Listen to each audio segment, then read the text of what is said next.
Hello everyone. Maharashtrian beautician club Pune येथे makeup seminar आणि bridal show आयोजित केला होता. त्यासाठी माझी VIP गेस्ट म्हणून निवड झाली होती. त्याबद्दल मला तेथे सन्मान चिन्ह ट्रॉफी देण्यात आली. तसेच ब्रायडल शोसाठी माझ्या स्टुडंटही तेथे सहभागी झाल्या होत्या. आम्ही सकाळी पहाटे 5:30 वाजता निघालो होतो. तेथील प्रोग्रामसाठी वेळेच्या अगोदरच तेथे पोहोचलो. स्टुडंट खूप आनंदी होत्या कारण एवढ्या मोठ्या स्टेजवर त्यांना काम करायला मिळणार होते. त्यांनी प्रवासामध्ये खूप एन्जॉय केले आणि त्यांना उत्सुकताही होती की पुढे आपण कसं काम करणार, काय काम करणार, त्यांचं नियोजन त्यांच्या मनामध्ये चालू होतं. आणि माझे स्टुडंट आणि माझे मॉडेल हे आम्ही फायनली याच्या टायमिंगच्या अगोदरच आम्ही इथे पोहोचलो आहोत. आता आम्ही निघणार आहोत. आता तिकडे यशवंतराव चव्हाण हॉस्पिटलच्या शेजारी आचार्य आत्रे नाट्यगृह तिथे आम्हाला जायचं आहे. तिथे ब्रायडल शो आणि मेकअप सेमिनार हे आहे. तर चला आपण तिथे जाऊया.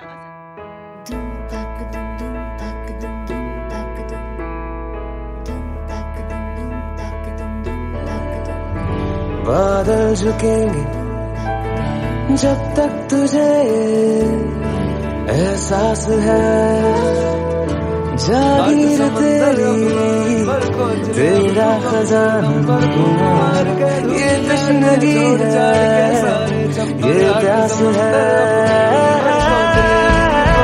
क्यों रोकना ये कारवां, जाए वही ले जाए जहां, सबरिया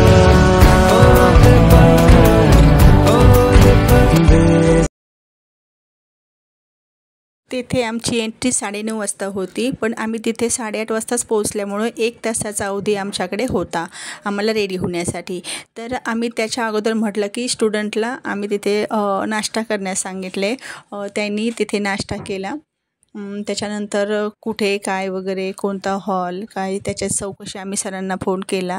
तर सरांनी व्यवस्थित माहिती सांगितली. सर स्वतःही तिथे आले आणि त्यांनी आम्हाला विजय सर आणि त्यांचे भाऊ हे दोघे तिथे आले. त्यांनी आम्हाला सांगितलं की कोणता हॉल काय वगैरे, आणि तिथे आम्हाला माझ्या स्टुडंटला तयारी करण्यासाठी तिथे आम्हाला एक म्हणजे वेगळी सेपरेट रूम दिली. तर ते नाट्यगृह तिथे सर पण आले. मी त्यांनाही हाय बाय गुड मॉर्निंग आम्ही करत होतो. आणि ते खरंच नाट्यगृह इतकं सुंदर की खूप सुंदर. तिथे जुने म्हणजे ड्रॉइंग वगैरे असे खूप सुंदर काढलेलं असं नाट्यगृह होतं ते.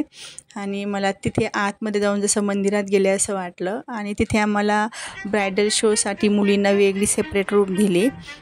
तिथे मुलींनी त्यांचं जे मेकअप व्हॅनिटी वगैरे आणली होती ती ठेवली आणि त्यांच्या मॉडेलच्या म्हणजे प्रिपेअरसाठी थोडीशी त्यांनी तयारी केली. तिथं स्टेजवरती आम्ही बघितलं तर स्टेजवरती कोणीच तिथे आले नव्हतं. त्याच्या अगोदर आम्ही वेळेच्या अगोदर गेल्यामुळे आम्हाला थोडंफार शूट करता आलं. मेकअप सेमिनार आणि ब्रायडल शोची कशी तयारी केली, कसं स्टेज आहे वगैरे आम्ही सगळं तिथे बघितलं. म्हणजे कधीही नियोजन खूप इम्पॉर्टंट असतं. वेळेच्या अगोदर आपण जर गेलो तर आपल्याला म्हणजे कोणत्याही गोष्टीचं नियोजन खूप चांगल्या प्रकारे करता येतं. आणि खाली आमचं VIP गेस्ट म्हणून प्रोग्राम त्या हॉलमध्ये होता मग, आणि वरती मुलींना रूम दिलेल्या होत्या. तिथं माझ्या मुलींनी खूप छान तयारी केली.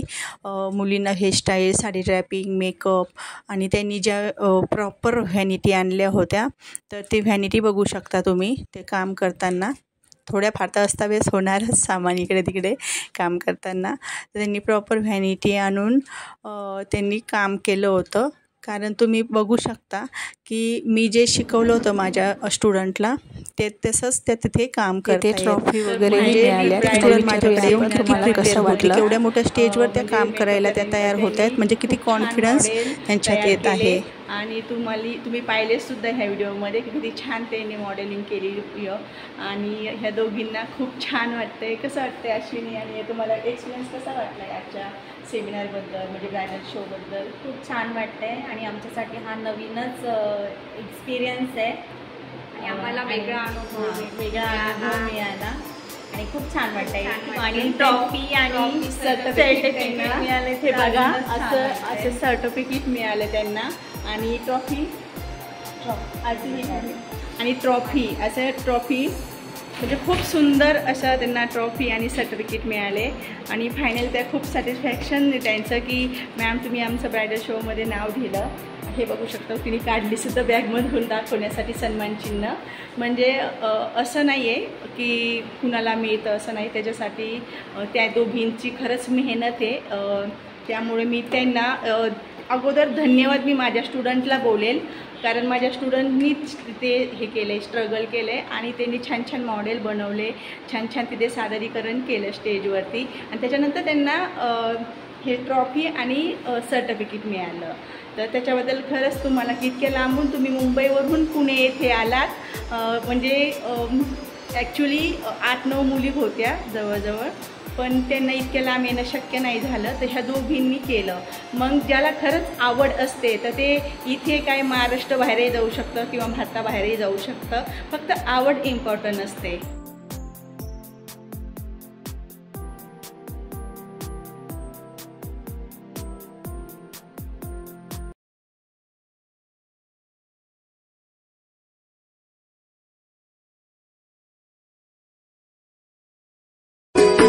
जैसे आँखों की डिबिया में निंदिया और निंदिया में मीठा सा सपना और सपने में मिल जाए फरिश्ता सा कोई.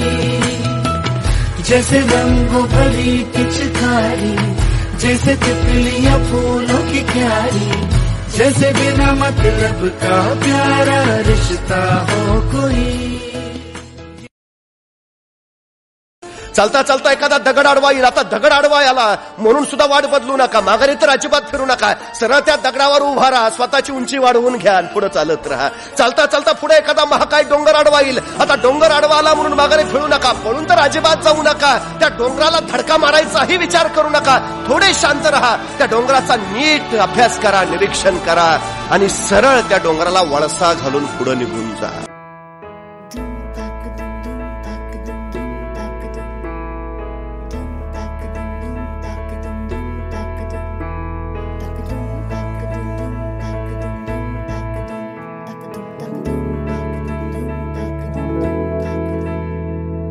आठ समंदर अपना अंबर खोज ले अब तू अपने दम पर, फूक मार के धूल झाड़ ले छोड़ छाड़ के सारे छप्पर. आठ समंदर अपना अंबर खोज ले अब तू अपने दम पर, फूक मार के धूल झाड़ ले छोड़ छाड़ के सारे छप्पर. खोल दे पर, खोल दे पर, खोल